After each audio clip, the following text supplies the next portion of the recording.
জিহাদের কথা যদি আমি বলি তাহলে মানুষ এটাকে ভুল বুঝবে।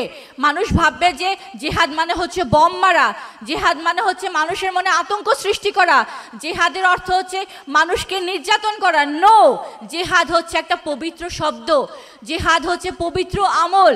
আল্লাহ কোরআনে 600 বারের বেশি জিহাদের কথা বলেছেন। সবচেয়ে বেশি বলেছেন লা ইলাহা ইল্লাল্লাহ, অর্থাৎ আল্লাহর উপর ঈমান আনো, এবং তারপরেই বলেছেন এই ঈমানটাকে প্রতিষ্ঠা করার জন্য তুমি সংগ্রাম করো। এই সংগ্রাম কিভাবে করব?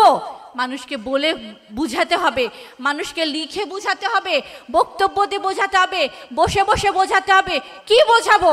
এই কথাটাই বোঝাবো যে হে মানুষ, আমিও তো ভুল পথে ছিলাম, পথ হারা ছিলাম, সত্য কি জানতাম না, সঠিক পথ কি আমার জানা ছিল না।